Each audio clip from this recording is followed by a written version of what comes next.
Your limbs feel heavy as you wander through this endless wilderness. You've been traveling for so long, you can scarcely remember where you started. As you continue to move forward, you realize you've wandered into a deep, dark forest. Searching for a safe place to take a moment's rest, you come across a woman mourning her lost love. As you begin to inquire about a place to recover, she points wordlessly down a dark path. Eventually, the path opens to reveal a small building. When you enter, you are immediately drawn to a group sitting in the corner, speaking in strange tongues about mysterious things. As you approach, one of their group turns to you and says, "Welcome to the Plot Hook Inn. Hello, everybody. It is lovely to see you all. My name is Trainer Jody. This is the first episode of Season 2 of the Plot Hook Inn. The Plot Hook Inn is kind of a roundtable discussion argument type show where a bunch of DMs get together and talk about the arts and science and any other words you want to put in there of being a DM. Today I am joined by an amazingly awesome, lovely group of people whom are going to introduce themselves and kind of give you an idea of the stuff that they do or have done as far as DMing is concerned. Let us start with Daniel. Hi, I'm Daniel. I have been DMing for the better part of 5 years. I run mostly Pathfinder and 5th edition. Most recently, we did the awesome Extra Life campaign. My campaign was the very last one of that 48-hour live stream. And we raised a bunch of money for charities and for kids, for the chillins. And I love D&D. I have a very, very unsure relationship with it, but it's very, very nice. All right. And then next is going to be one of my favorite people on the internet to interact with, the lovely Don Diego. Don? Thank you very much, Jody. I'm Don Diego, or at classy_Don, as you'll know me on Twitter. I've been DMing now for the opposite of 5 years. I've been 5 months, almost 6 months of DMing right now. I run D&D 5e, and I really enjoy that. I have 2 games going on in the same universe, but separated by 43 years, so that's kind of fun and weird at the same time. Fantastic. And finally, last but certainly not least, the amazing, illustrious R2. R2. Hello, I'm R2. I've been DMing for probably long time, six or 7 years. I started out with 3.5, which is what I preferred to DM, and I have played some in 5th edition, but I haven't DM'd for 5th edition just yet. But yeah, I really enjoy it. I usually DM over Skype or over Razor Comms because since I moved, my players are all in different states. So yeah, it's fun. I've always enjoyed it. I've always been the one that they wanted to DM. So yeah, it's just been really enjoyable, and I'm looking forward to continuing to do that. So. Well, that is absolutely fantastic. To kind of get stuff up and rolling, the way the Plot Hook Inn works is you guys are going to see, and I have to point to the right direction, everything is backwards on, because that's how video cameras work. But anyway, I think it's this way, or at least that's the way it's showing on the... If it looks weird, just ignore it. But you're going to see words appear. There are going to be statements about being a dungeon master. We, as a panel, are going to discuss whether we agree with these statements, whether we disagree with these statements, whether we think these statements' parents were not married when they were born. You know, whatever it was that... I really like Don's reaction to that. No, whatever it that's is good. that we think about them, we're just going to kind of talk and discuss. However, you in the audience, we want you to be involved as well. So feel free in the chat. We're actually going to be watching chat. Feel free to put your own opinions in. If we like what you say, we will mention it here on the stream. And if we don't, we will just ignore you by sticking our fingers through our headphones into our ears and going la la la la la soccer. So without any further ado, let us get to the first statement, which is the best place to start a new campaign is a tavern. I would like to mention that the theme for today is new beginnings. It is the first episode of season 2 for a show that's been on hiatus for over a year now, so everything is going to have something to do with new beginnings. So, my lovely, amazing panel, the best place to start a new campaign is a tavern. What do you guys think about that? Huh. Well, That's I mean- interesting. Go ahead, Dave. Well, I mean, I definitely would say that it is the most traditional way of starting a D&D campaign. And I mean, it's like when you think of D&D and you think of starting a game, obviously you think of people starting a tavern. May have And that's something been to do around with for- why we called the show The Plot Hook In. There you go. I definitely would agree with that. I mean, it's just for different people who also haven't really been introduced to D&D or just playing it for the first time, to give them something that's basically been cemented in stone, like starting your adventure in an inn or having all of your PCs meet up in a town and then come to an inn. Can't go wrong. Other conflicting thoughts? Agreeing thoughts? I'll be devil's advocate on that one. That's the common kind of known thing. And, being a recent newer DM, I did my research before I ever began. And everybody was kind of like, you usually start at an inn or a tavern. It always starts with that. So wanting to be a rebel rouser and different, I was like, every single time I kind of start something, I don't want the intro to be a tavern. I want it to be something really weird. So for my first ever campaign that I ran long term, I created like an Ocean's 11 scenario around a big fight, as well as there were some political dealings going on in the back room. And then lo and behold, all the lights go out and there's an assassination. Boom, right off the bat, you've got your various hooks into what the adventure is. And then, of course, I wanted them to kick open the door out of the place to fight battle, because I like the kick open the door trope from Munchkin, and that was me being smart. Or in another campaign, which I just started like 2 months ago, I wanted them to start in a library, because I didn't want to do the trope of the tavern thing. So while I think a tavern is a great place, if you can think of just a great kind of area where all your characters might logically be in, and there's a hook to each of their backstories, why they would be there, then I think you can use anything really as the starting area. Yeah, that makes some sense. I mean, it's difficult for, I think, the newest players to just kind of jump in, like straight in if they don't know what they're doing sometimes, which is why I feel like maybe starting in a tavern is kind of the more casual players' kind of foundation of where they start. I mean, I've been DMing for 5 years, and I started at the tavern, and now I kind of do my own thing. But if I'm playing with a group of people that's fairly experienced, I'll try and go the other way. But if I'm playing with completely new players who've never played before, I usually try and incorporate the tavern just a little bit, because that is the trope, as it were. See, I think, are you muted right now, R2? I didn't hear. Am I muted? No, now you're talking. Did you have something you wanted to say, R2? We did hear you. I promise. Can you hear us? Go ahead, R2. Yeah, go for it. Go for it.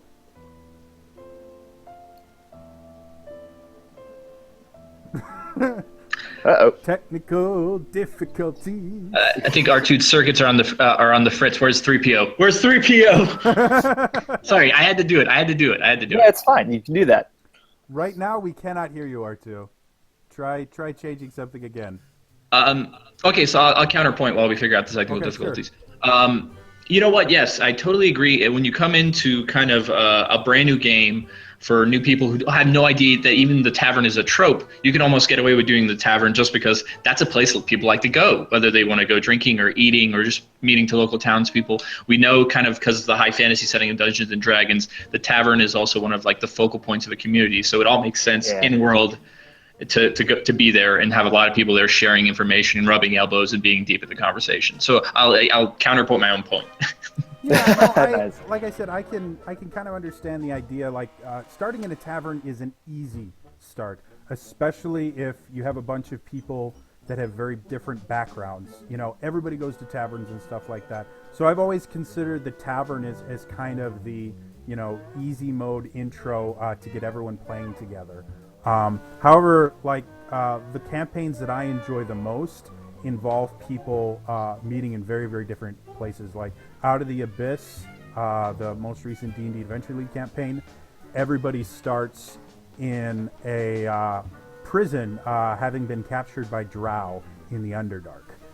And that just gives people a really cool way to introduce themselves beyond, hey, buy me a beer and let's get hired to do some adventuring. No, the stakes are really high already because the first thing you have to do is stage a prison break. Like, that's really cool. Have we, R2, can we hear you now yet? We're still muted on R2. We heard you before, we really did. R2! Wow! I tried as best I could.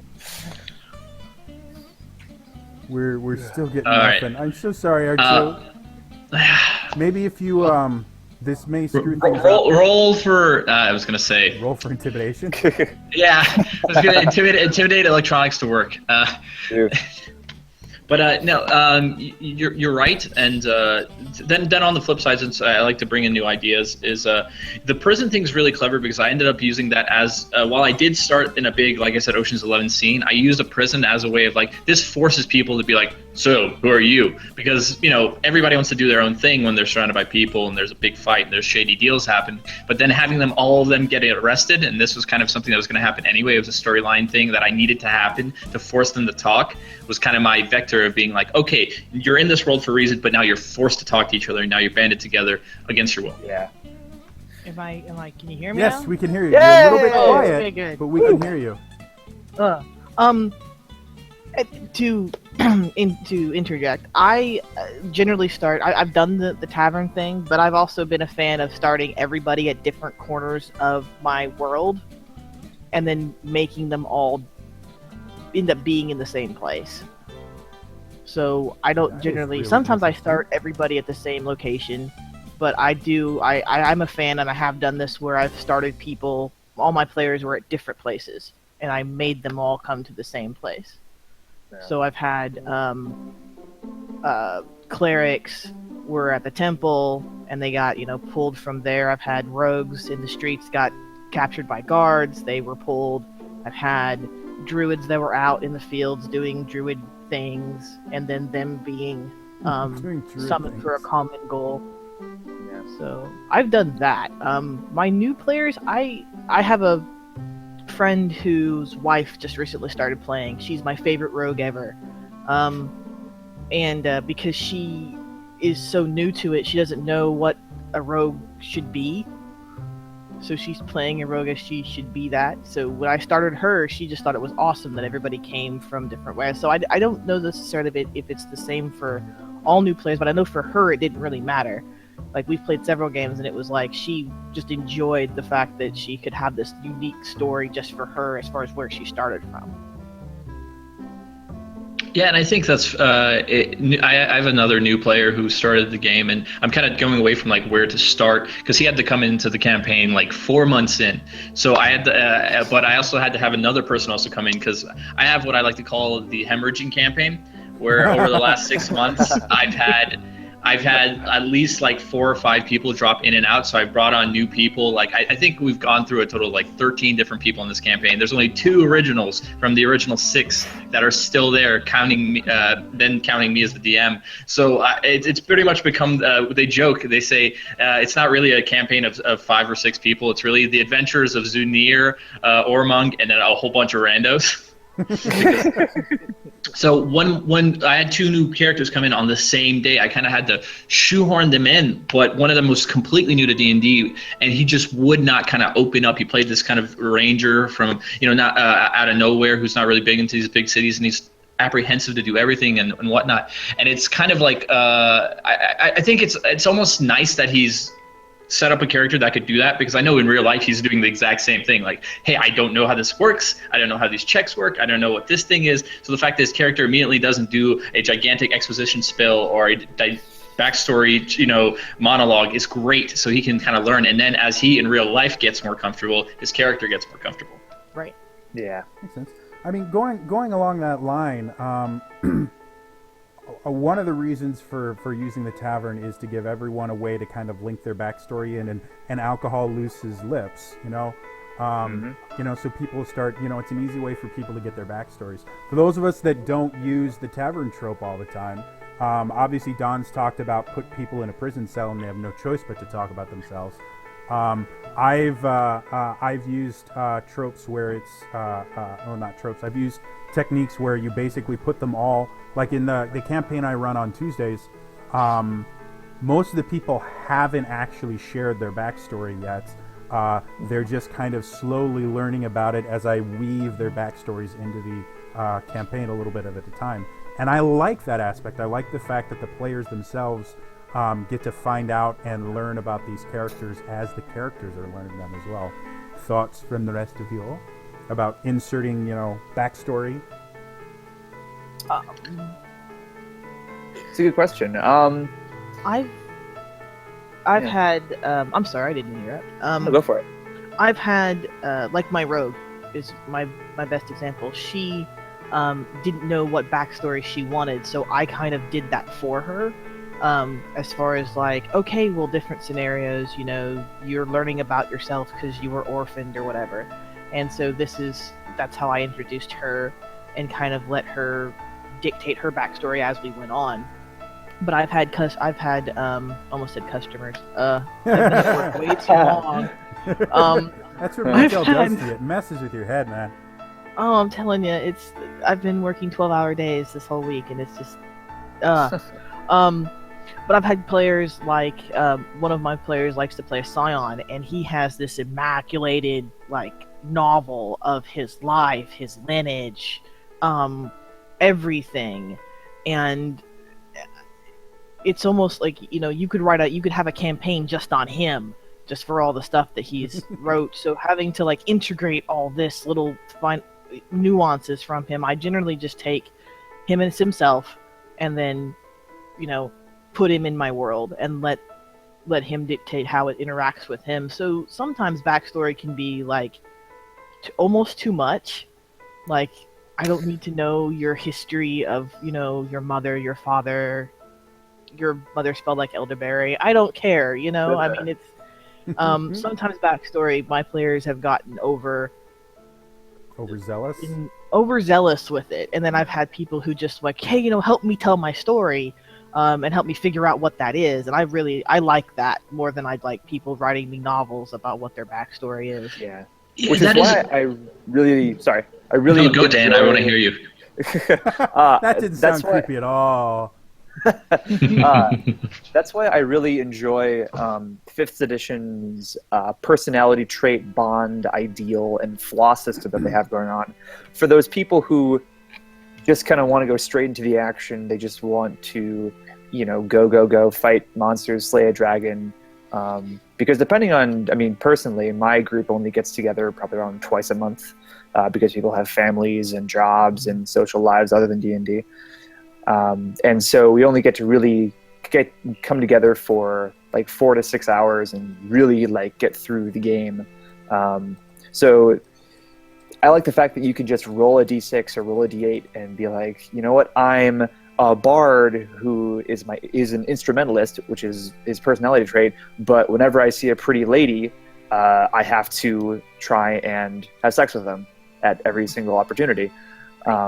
Because that you rolled a 3 and a 6 on your backstory. And it feels like the way 5th edition has brought that kind of backstory sculpting in is a lot it's very helpful for the new players, and it's also just a fun way for veteran players to just roll up an easy character and just start running with things. Yeah, I was going to run into line with what he was saying. I actually had this awesome. Am I echoing? Does anybody? A little bit. Okay, I have headphones in, hopefully. All right, anyway, sorry. So one of my characters who's brand new to D&D did that as well. So what ended up happening was he rolled a cleric, but a cleric who like doesn't forget every insult that's been made to him, and is very, very like xenophobic and closed off because of where he came from. He was a forest gnome. So the rest of the party was freaking out over why is this guy like tying up children and why is he beating bums and like what the hell is going on? And there's actually a point literally where the rogue and the monk turned on him and I had to let them battle each other and he went to death and they were 30 minutes away from the nearest healing. Nobody had any potions or anything and he had the death save for his life and he fortunately made it.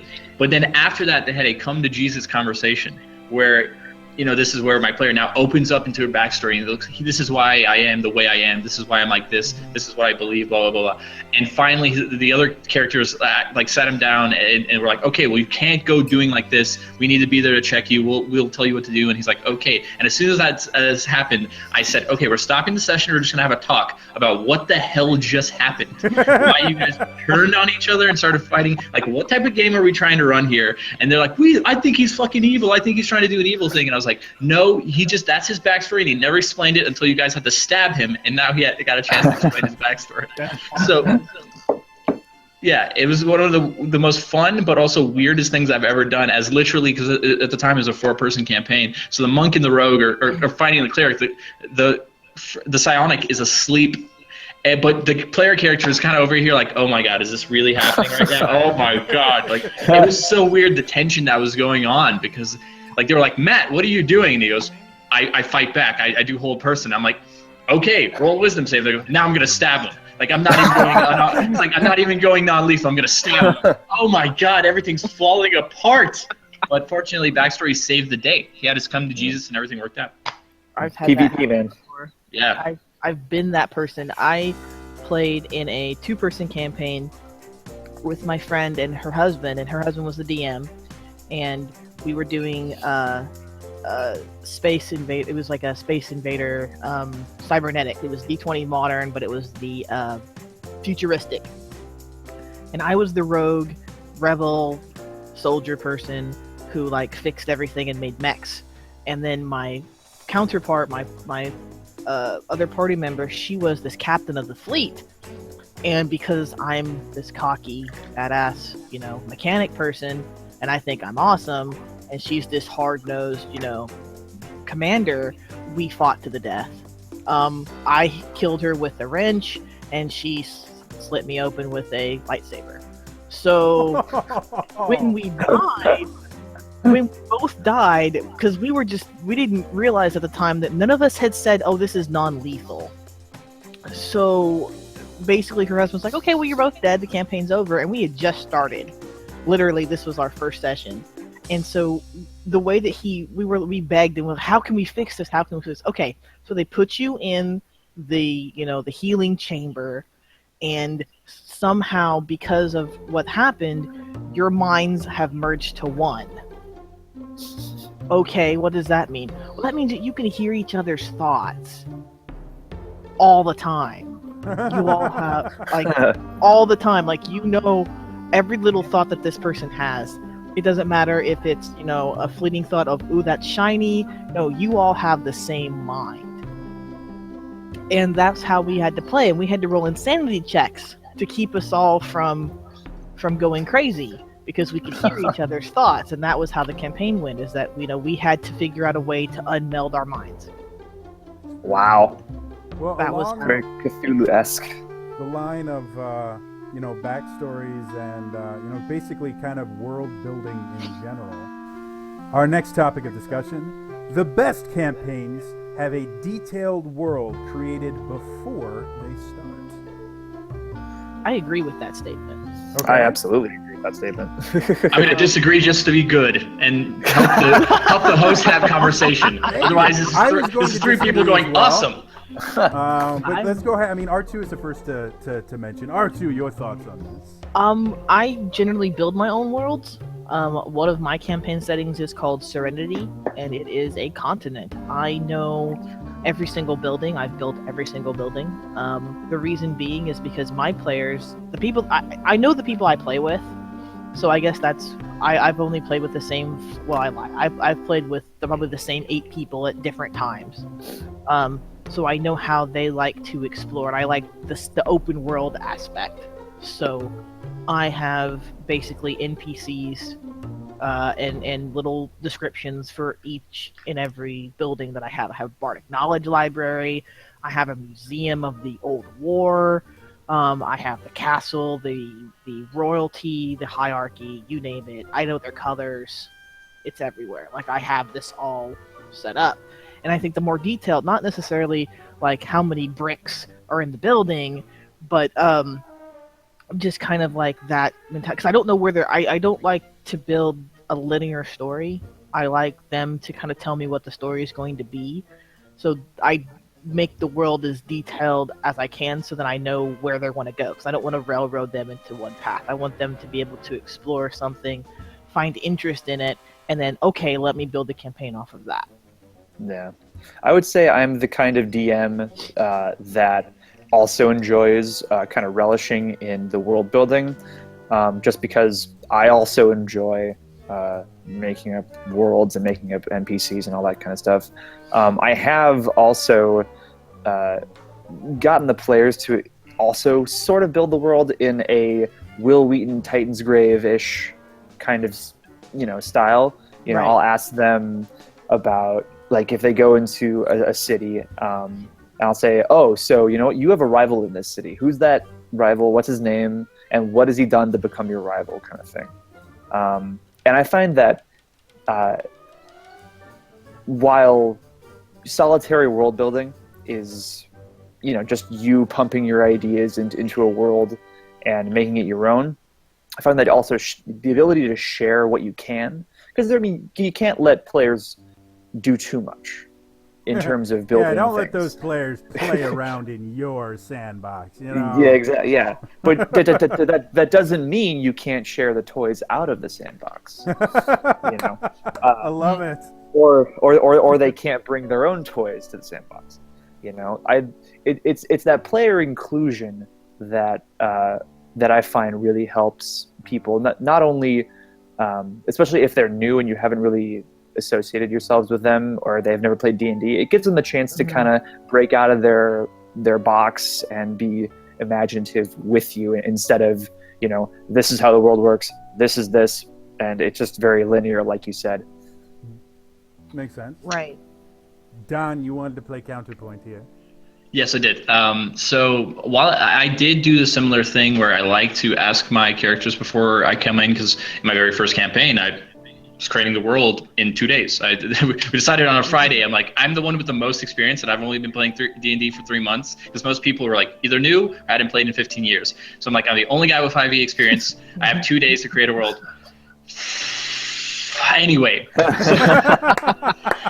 So what I asked everyone was like, just tell me who you are, give it a name, give it your background, clan, all that stuff, and I'll figure it out. So I had a general idea of where they're from, why they should be in Meridian City was where everything started, and what's going to happen moving forward.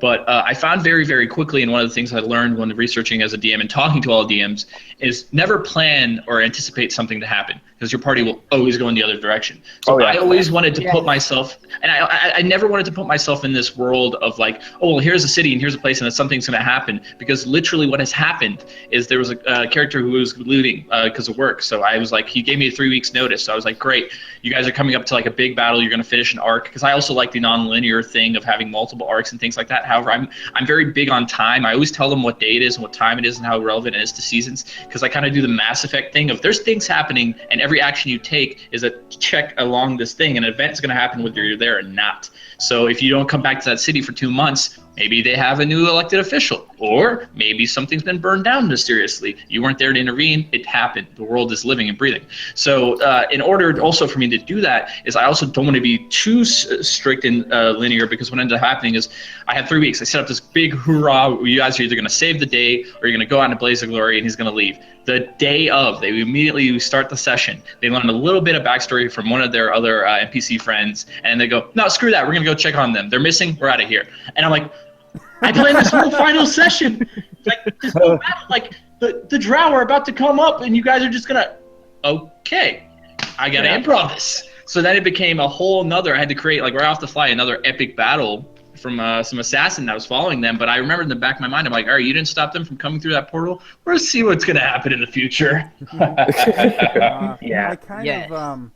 I kind of along the same lines, like when I'm building a world, or like if I'm playing a game in Forgotten Realms or something like that, I learn as much detail as I possibly can, but I intentionally leave like rather large blank spots in my campaigns, specifically to let the players write that portion of the adventure themselves. And I told in the Kingdom of the Kale Isles, the one I run twice a month, I told my players specifically, by the way, I have like all this backstory to kind of give you guys, an idea of how the world works. However, specific locations, the specifics of the world have not been written. You guys are going to do that as we play.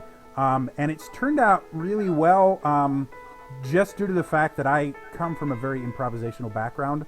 So when I run games, I improvise a lot, to the point where I will, even like combat encounters and stuff like that, I will have a bunch of different encounters that I know are around the right level for them, that I'll just kind of keep in the back of my head. And when the opportunity arises, I go, okay, they're in wilderness. I'm like, I thought this would be a really cool combat encounter. Let's toss that in here. And I think one of the best things that came about from that was my players were trapped on this desert island that they hadn't found civilization on at all. And they were about to leave, and I think it was the cleric is like, guys, this just doesn't make sense. This is a big island. Nobody's been here? Like, there's got to be something going on. We've got to, let's just, one more time, let's just take a real quick look. And so while they're going, I'm improvising, because I was expecting them to leave the island that day, and I had written all this stuff for after they left the island. So I'm just improvising and going through, and they went to the mountains. I'm like, it'd be really, really cool, because I hate them to death. Let's toss some spiders. And what ended up happening is I just kind of wrote about some spiders, or some cobwebs and stuff that they found in one area. And I just kept, embellishing and adding more details. It's like, well, now, the sunlight, it almost feels like it's an overcast day, because the spider webs at the top of this canyon are completely covering to the point where sunlight is having a hard time getting through. And now you're starting to steal this. And I started adding more and more stuff into it. And we created like a civilization of spiders that they made friends with that didn't exist before. Was nowhere in my very carefully created campaign. And so I intentionally will leave large portions of the specifics of details out of my campaign planning, because I want to see what the players will come up with. And I've seen from reactions from players when I bring up the little thing, like I told them specifically, guys, make up your own islands, make up, unless it is in the capital that I've already very clearly defined how society works there, feel free to come up with your own like hierarchical structure to your little village and stuff, do whatever you want. And when I was able to bring that stuff back into the campaign later, like my players were ecstatic. They thought it was the most amazing thing, because they're like, I wrote part of this world, I created it, and now everyone else is playing in the part of the world I built. Yeah. I feel like it's always really good to, if you're one of those DMs that has a long, drawn-out document, which I do. I have a 21-page document on the world that I'm currently running. And I've had people do maps for me, and I've built NPCs, but I've built cities. I've done paragraphs upon paragraphs of detail. Most of it will be left kind of untouched depending on where the players go. But I've always found that it's really good to have a bulleted list, I guess, of things about the world that if the players are in a city, you don't need to go into a whole, convoluted 2.5 hour rant about how amazing the stonework of the city is, and how everyone's in thick silks and everyone's pompous and amazing, because that just slows things down. To have a few little key interesting bits of information that the players can kind of feed off of, especially if they're newer players, to just kind of latch onto, is I think fairly good for people who just want to play 4-hour sessions or even 2-hour sessions, so that you don't get muddled. The game doesn't become a slog. It just becomes a light, quick-paced adventure. And that's kind of why my point is don't invest too much, I think, into creating too detailed of a thing, because you run up this thing of possibly never ever having an opportunity to put that in world, or maybe trying to force it to happen in world, because it's like, guys, I put so much time into this thing. But if the game is truly free, then if they don't give a damn about your concert hall, so let it be. It doesn't matter how great the balcony looks and the red velvet chairs and all the stage, and how Alexei Motov, this fox-like with a devil on the violin, nobody give a fuck about that when I introduced it in my game. And I thought it'd be great because I'm a music guy, I created some audio files of famous violin pieces, but then I tuned them and harmonied with them a little bit. So maybe that's the arcane effect where it sounds like now there's two violins at the same time. I created all these things, and they did not give a flying fuck when he came into town, and it was amazing. And I learned very quickly that you have to open yourself up to the opportunity of okay, well, if I spend too much time on this, I stifle the creativity and the freedom my characters can have. So I guess maybe also turning the conversation a little bit, if I could, Jody, if that's all right. Sure. I kind of want to ask what type of how strict you are about kind of rules on distance and maps and things like that, because I started incorporating maps, and I legit in both campaigns let them buy a map, and I'm regretting it completely because I bought an early map, so I kind of gave them the world, but there's a lot of open space, and now I'm kind of filling them in, or they're referencing the map and being like, how's that 4 days and this 3 days? And I'm like, maybe I shouldn't give them so much hard material, because even when I do battle now, I stopped using maps. I used to do battle maps and do the whole area and stuff, but then I found less is more, and then I know I'm getting very long-winded, so I'll end with this. I was watching this awesome hangout show called Storyboard, hosted by Patrick Rothfuss, which is on the Geek and Sundry channel. Check it out if you have a moment. And one of the greatest things I learned from their character building aspect was just all you need is 3 main traits to any character. You don't need to go all over about how shiny their beard was and how there's streaks of gray and how nice their things are. Just give them 3 defining things that your characters will remember about them, and you don't even have to fill out anything else. They just do it in their heads. So I've stopped going all out on character things, and I've just been like, oh, she's pixie pixie redhead with freckles and kind of a really spunky but very neurotic personality, and that's all they need, and they have this character in their mind. So that's my question to you guys. How, or not my suggestion, don't go super detailed, because you find they don't care. Right. It depends on the player. Go ahead, R2. Oh, it does. It depends on. I've done maps, but I've never I've done drawn maps and stuff. I've had the problem of forgetting where I put things. where things were next to. And they've caught me on it, and I'm like, okay, well, you know what? They were trying to mislead you of where X city was, so they gave you a false map. Because the DM never makes a mistake. It's just plot points. And but no, I've had moments where I forget names. I'm horrible with names. I have to write everybody's name down for my NPC. So in the detail aspect of it, you don't necessarily have to name everyone, because you'll never remember it unless you have it wrote down, or if you go back to that city. it's okay to have a generic name for things like innkeeper, barkeep, or just remember the guy, whatever you're naming the tavern. I had one that was the Time Bandit Inn because I watched The Deadliest Catch forever. So you could do that.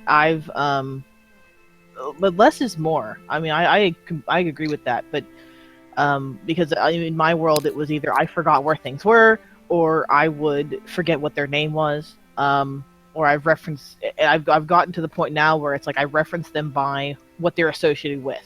They're associated with my inn. They're associated with the Thieves Guild, and then very only reoccurring people that they're going to see more than 5 times in the campaign. I actually give a name to, so then you don't get confused, and they don't, write down the wrong person's name. I've totally done that before. Or I've used the same person's name for multiple characters, because, there's several Pablos, or whatever, in the world. So, I called so that go-to name. It is the go-to name. It's your fault, but it's the go-to name. Yeah, I'm also like that. I mean, I usually have, this also works for people just going in different directions and having that non-linearity. I always have a list of just like 50 random names of just NPCs that I can just grab one and begin a little storyline with them. Just these little tiny nooks and bullet points like I was talking about are really really good to have when you're DMing. And I find your characters will tell you how important somebody should or should not be. Like, I just had a simple innkeeper named Virgil, who they just kept kind of chatting up because they were staying in the capital city, Ionia. So after a while, like, Virgil starts revealing more and more of himself, and then they start feeling for him. So every time they came to Ionia, they went to the Green Hill Inn, which is a Sonic the Hedgehog reference. So after a while, just Virgil kept having more and more of a life, and then after a while, they bought themselves their own place, and they're like, well, Virgil, we're going to be staying here from now on. And he was kind of like sad to see them go. They're like, oh, don't worry, we'll be back for drinks. We'll get you a drink. We'll catch up every now and then. It was great how Virgil all of a sudden became, it was just supposed to be just a placeholder name for an innkeep, became a guide to them, and the world mattered. I kind of think that's basically the same thing that happened with Gilmore. Like, I think it was one of those things that Matt just went, I'm going to have some fun. Hello, everyone. I'm Gilmore. And the players just loved him so much that they can't stop adding him to the campaign. Along the lines of, creating, NPCs and characters and stuff like that, a custom campaign is always superior in terms of story and character development. Ooh, that's a hard one. Yeah. Yes. Wow. And that means my job as host is successful. I'm going to be that person. I like custom worlds. I generally do custom worlds. That's my thing. I don't necessarily care for the pre-written stuff. I find it not... I don't know. I just find it a little bit boring and very I don't know. That's just me. I would counter there and say, like, most of the pre-written stuff I feel is definitely for more casual people or just to introduce the game. Like, my very first D&D game was back in 3.5, all of like 7 or 8 years ago, and I was in high school at the time, and the guy had a pre-written one of those old modules that you could get. If any of you have seen The Gamer's Darkness Rising, yes, which is a fantastic film. You guys should all watch it. By the way, Gamers, they have those. If you'd like to sponsor the show, we wouldn't stop you. It's true. Wouldn't stop. I enjoy their content. No, but those like little booklets that are maybe like 4 or 5 adventures spread over maybe 10 or 12 hours. That was my very first experience with D&D. We only got through the first like 1 or 2 adventures before the group kind of disbanded, since we were all doing our own thing. But it absolutely had me fall in love with the game, and it was a really good way to introduce me to just playing a character, because that was also my very first role-playing experience in any game setting whatsoever. And it just kind of it birthed my love of tabletop role-playing games and board games too. So while I enjoy creating my own world and customizing it and just filling it with as much detail as I can, I find that if I'm just getting together with some friends, it's kind of hard when it's only like twice a month to continue with the game. Huge campaign that can spawn years. It's also, it's really nice to have these little things you can go to and be like, oh, let's just have some fun, drink some beer, and play this game for a couple of hours, and then go on to the next thing. I think those longer campaigns, obviously, with things like Critical Role, are more suited for the weekly. Every Thursday, like you're in it. You remember everything that happened last week, and it's easier that way. So I would say that those written games, more for casual or just people who want to do a one-off and have a little fun, and the longer created, customized campaigns are for people who are really do it constantly and are really a lot more invested in it. Right, I think the booklet things are great for one-shots. If you're just gonna do casual gaming or you're introducing someone for the first time. I have a ton of the red boxes. I got the second edition. The red box. The red box. I have the red box. I bought the the 5th edition starter kit when it came out, so I could look at everything and kind of get a feel for it. I've done that as a one-shot. So I like the boxes. I like the modules, and I can do those as beer and pretzels as my beer and pretzel sort of game. But I agree, the longer custom games, I have a game, I quite honestly, that has been going on since I started playing, that I'm still in, that I still DM, and it's a once a month type thing, with different players, because some of my players have gone away and I have new players. So it's just a continuation of that same thing. And I think that I don't think they're always superior. I don't think they can be always superior, because if you write a crappy custom game, it's not going to be superior to anything. So no, I think they have their place. I think they have their place in the world, and I think that if you're going to start DMing, my suggestion would be, yes, do a box game. Do it in box game. Learn the rules. Read over it before you start it, so then you're familiar. Because if you don't, you're just going to be more of the game is going to be you reading and learning how you do this, versus you just being, okay, well, I'm kind of familiar with this material. Let's just follow step by step by step. And they're really great for that. As far as how you should proceed. And in some of them, they even give you pre-built character sheets, already, because that's part of the I always make my players get their character sheets done before we start playing, because I found that if I have them build it while we, in session, that's all we're going to be doing is doing character creation for the entire thing and not actually do the game. See, I just from my experience with the D&D Adventure League, some of the most intricate and just really cool character relationships I've seen have come from people playing a pre-written game. I have a character, I call him my main. My highest level character in the Adventure League is a Way of the Shadow monk named Aether. He's actually based on the character I built, so that if I'm just wandering around LA one day and Matt Mercer comes up to me and goes, "Hey, I've got an open spot. Why don't you guest star on Critical Role tonight?" I'd have a character for that. That's awesome. Because that's the kind of crazy that I am. But anyway, so I started playing this character just because he was kind of an interesting character. I'm like, let's play him in the Adventure League, and I sat down with this guy that I met at a convention because we were both wearing Critical Role shirts, and his ranged fighter, he's a fighter rogue hybrid.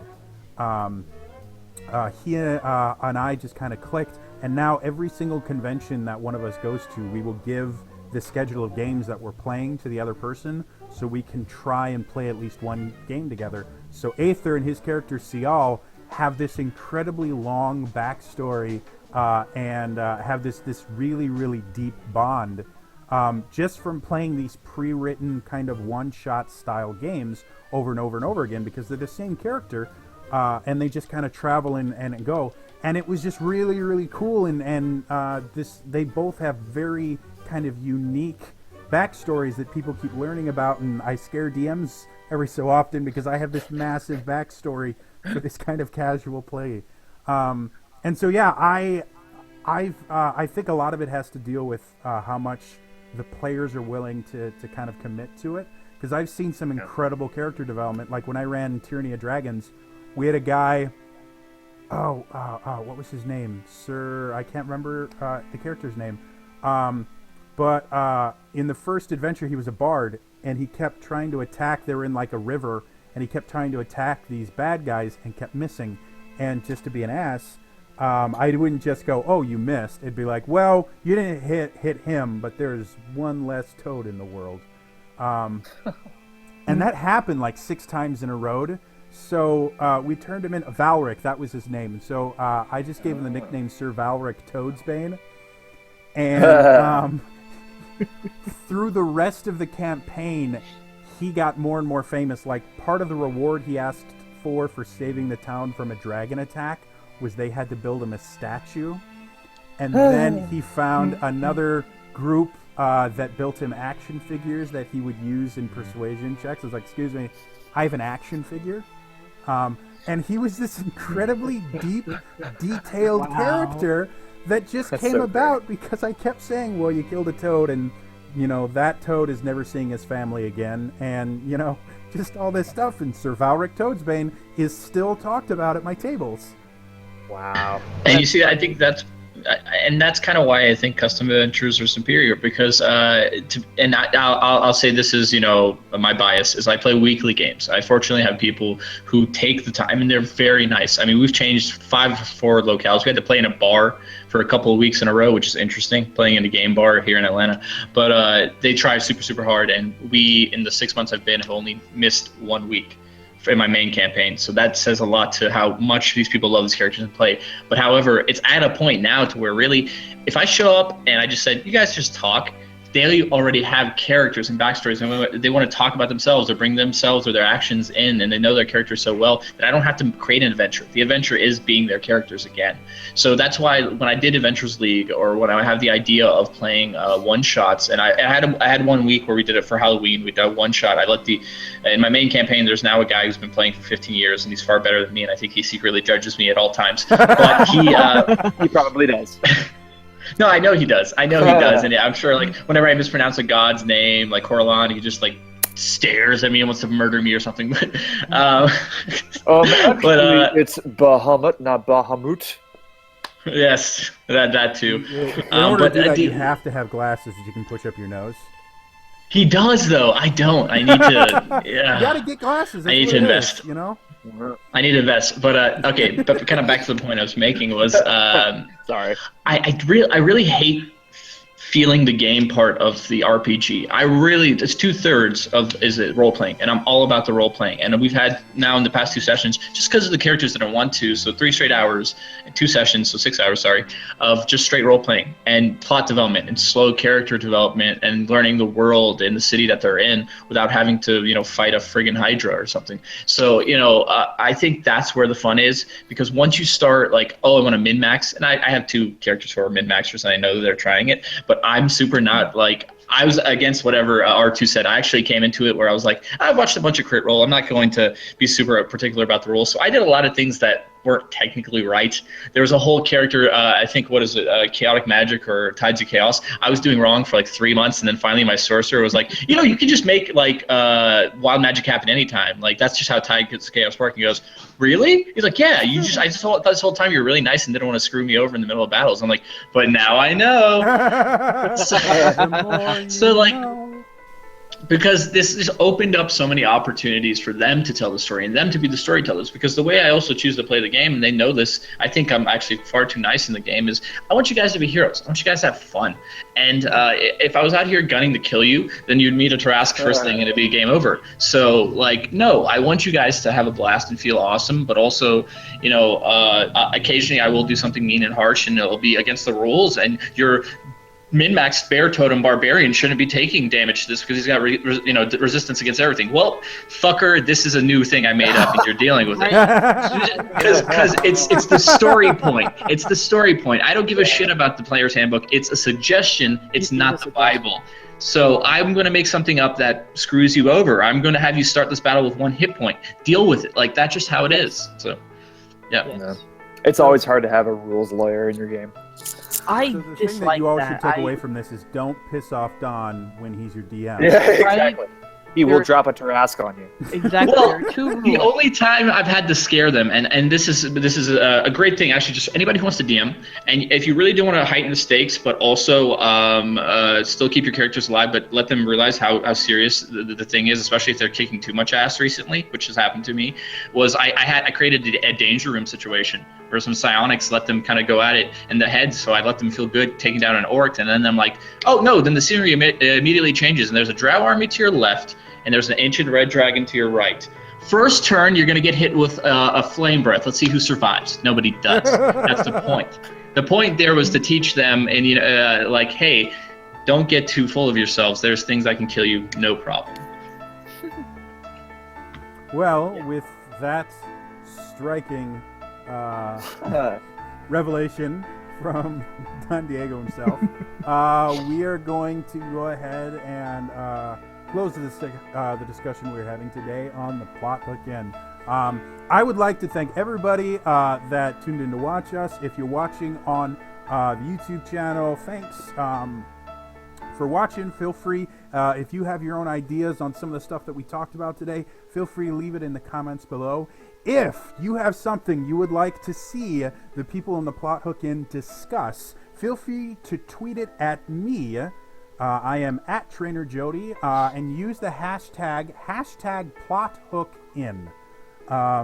That way we can get you guys involved, and if there are some stuff that you'd like to see us discuss, I may change the wording of your suggestion every so often just to make it a little bit easier to argue about. But yeah, we'd love to hear what you guys think. Now, again, I want to thank the lovely panel of people that have joined us today. If the audience would like to stalk you on the internets, where would they find you? We'll start in reverse order this time. R2. I'm at Twitter at R2S11. I'm also newly on Instagram at Master of the Pan. There's a backstory about that too. But yeah, you can stalk me on either one of those. Yeah, I have a group Facebook page now for my people. It's called Casually Hardcore Gaming, and right now we've posted videos about League of Legends and different epic moments of that, and then I have some Skyrim and Fallout 4 stuff that's going to be coming soon to that channel as well. So yeah, check it out, Casually Hardcore Gaming on Facebook. Very, very cool. Then, as always, Don Diego, where can people find you? If you want to find me, you can find me on Twitter. It's at classy_Don. If you want to listen to my music, because I do play guitar and I make music as well, it's Anonymous Matter. You can find it on Matthew Chris SoundCloud. That's Chris spelled like Christ. Also, the 2 albums that we have released at the moment are MorierBandcamp.com. So MORIER.bandcamp.com.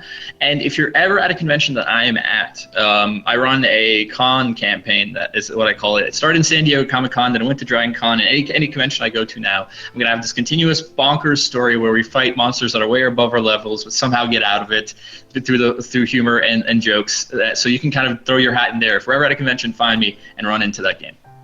Excellent. We definitely have to go to a convention together sometime. And then finally, Daniel, if people want to find you and stalk you. Yes, I am on Twitter as at DM_Daniel92, so that is where I'm most active. I also have a little writing blog, Dan Heinlein writersblog.wordpress.com, where you can read my ever interesting ramblings. And I've also been doing some music myself, particularly for Critical Role. You can find a few of my songs on SoundCloud at Critical Role Songs. And I had the lovely Matthew Mercer retweet one of my songs that got quite a bit of attention. So you guys, if you guys want to hear some Critical Role based original music, you're welcome to go to Critical Role Songs on SoundCloud. But otherwise, I'm Dan Heinlein on Twitter. Cool. And again, I am Trainer Jody on Twitter. I'm at Trainer Jody. I have a YouTube channel. It's youtube.com/TrainerJody. I run a twice monthly D&D campaign, which is at twitch.tv/TrainerJody. You may start noticing a theme here. If you missed any of the Plot Hook In, all of the episodes will be going up on the All for Geek Alliance YouTube channel. It's youtube.com/AllForGeekAlliance. If you would like to be on this show yourself, the panel of people on here is constantly going to be changing. We want to get new voices. We want people that play different systems. Maybe we'll have a Shadowrun person on here, or someone that exclusively plays only GURPS custom campaigns. You know, if you've got a unique point of view on being a dungeon master or a game master, tweet me, use hashtag PlotHookIn so I can find you and add you to the list of people we will have as our rotating panel, talking about everything we possibly can involving being a game master.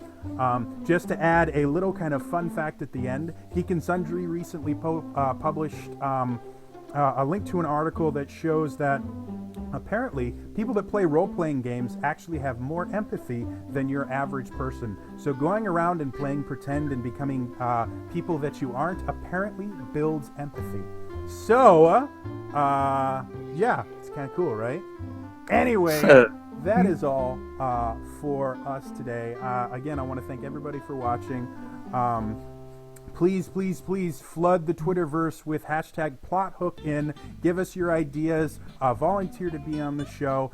And I hope you guys will catch the next episode of the Plot Hook In. All right? Bye-bye!